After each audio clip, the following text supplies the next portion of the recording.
wabarakatuh. Shalom, Om Swastiastu, Namo Buddhaya, salam kebajikan rahayu, dan salam sejahtera untuk kita semua. Video ini kami buat dengan tujuan untuk melengkapi tugas proyek penguatan profil pelajar Pancasila dengan tema suara demokrasi dan suara demokrasi lingkungan sekolah. Kali ini kami akan mengangkat judul bertema pemilihan ketua kelas 10 fase E tahun pembelajaran 2023-2024 di SMA Negeri 33 Jakarta.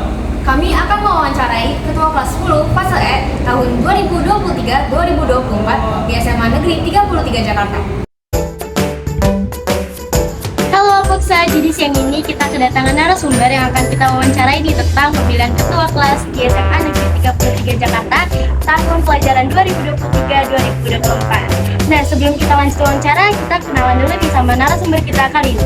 Halo semuanya, jadi nama saya Evelyn Syarul Setiawan. Saya berasal dari Suku 1 dan saya merupakan ketua kelas dari Suku 1. Saya Torres Tama, saya ketua kelas dari kelas X2. Oke, perkenalkan nama saya Nur Hasan Wahyuda sebagai ketua kelas di kelas 23. Namaku Ataya Priyalentir Siningsi, aku ketua kelas dari X4. Perkenalkan, nama saya Nazar Sultan. Saya di sini selaku ketua kelasnya 10-5. Halo semuanya, perkenalkan nama aku Noval Rahman, aku adalah ketua kelas dari kelas 10-6. Maka nama saya Daud Yasuyadi dari kelas 27. Halo semuanya, perkenalkan nama saya Suci Triaputi dari ketua kelas 10-8.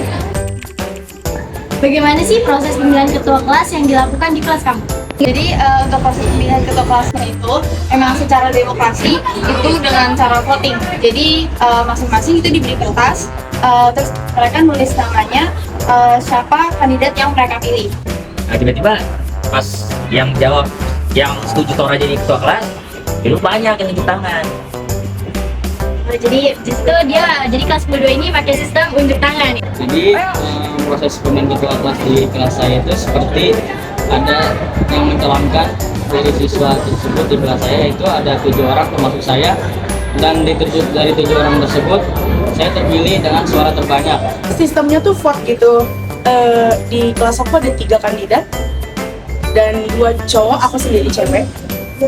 Dari hasil vote, aku ternyata yang terpilih yang paling banyak dan aku menjadi ketua kelas.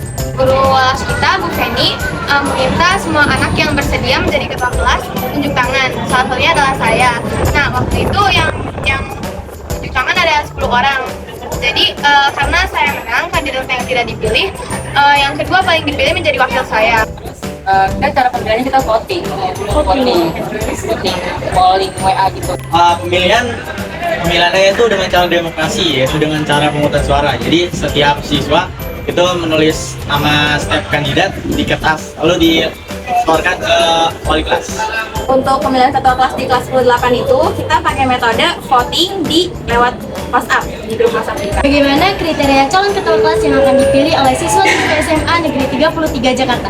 Menurut saya sendiri, untuk jadi ketua kelas itu kriterianya itu seharusnya itu pertama bertanggung jawab, itu udah pasti.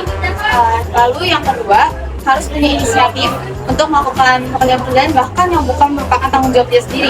Kayak misalnya seharusnya itu adalah tanggung jawab sekretaris ataupun humas dan lain-lain. Tapi jika ia dapat melakukannya sendiri, dia seharusnya dapat melakukan terlebih dahulu. Jika ia tidak bisa, baru dia minta pertolongan dari pengurus kelas.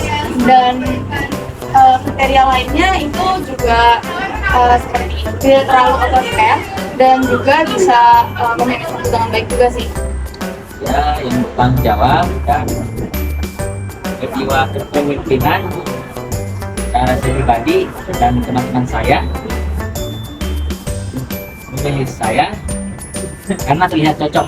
Orang yang bisa memimpin kelasnya itu dengan baik dan menjadikan kelas itu menjadi kondusif dan selalu aktif. Saya dipilih karena saya aktif dalam bergaul. Jadi saya paling menarik. Jadi harus bertanggung jawab ketua kelasnya karena mereka megangin kelas kan. Terus juga harus bisa motivasiin anak-anak kelasnya buat jadi lebih baik. Aktifan di kelas lah. Terus dalam lapangan juga kan soalnya banyak orang yang bilang kamu kok setiap kegiatan ada terus gitu loh, kayak nggak berhenti kegiatan itu ada kamu mulu gitu loh, nggak bosan. Saya bosan gitu melihatnya gitu, pasti gitu. Mungkin karena keaktifan gitu. Yang bisa bertanggung jawab atas kelasnya, bisa diandalkan dan harus disiplin di setiap saat. Dan terutama mereka melihat dari cara ngomongnya, terus juga dari melihat sikapnya bertanggung jawab atau tidak. Setelah menjadi ketua kelas, apa sih peran dan tugas kamu di kelas sebagai seorang ketua kelas?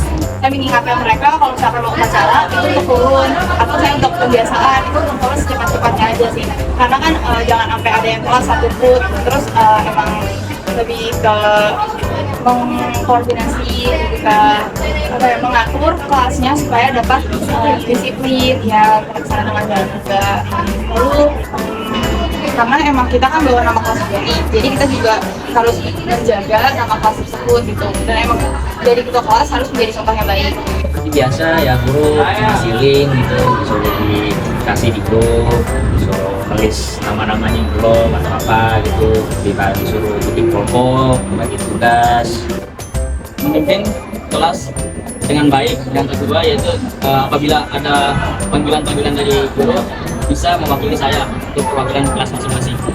Saya menjaga kondisi kelas agar tetap damai, dan saya mengisi absen kelas dan menjalankan tugas yang diberikan oleh sensei, oleh wali kelas saya.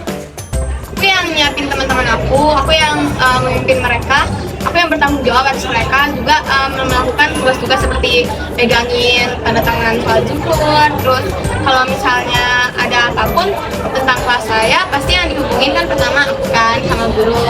Jadi itu aja sih peran tugas aku tuh, intinya tuh harus bertanggung jawab atas teman-teman. Artinya yang memimpin kelas kali ya, itu yang pertama. Yang kedua, penghubung antar siswa. Terus yang ketiga juga penghubung komunikasi. Jadi kita bisa menyalurkan aspirasi dari siswa ke wali kelas, ataupun pesan-pesan dari wali kelas atau guru mata pelajaran kepada siswa kelas juga. Mengatur kelas, bertanggung jawab sama kegiatan kelas, dan melakukan koordinasi intens ke wali kelas. Pertama-tama kita bertanggung jawab terhadap kelasnya, dan ketua kelas itu menjadi perantara antara wali kelas, guru, dengan siswa yang ada di kelas. Terima kasih sudah menyaksikan video kami, dan terima kasih juga kepada pihak yang sudah mendukung kami dengan kelompok 1, satu tim, satu visi, satu sukses.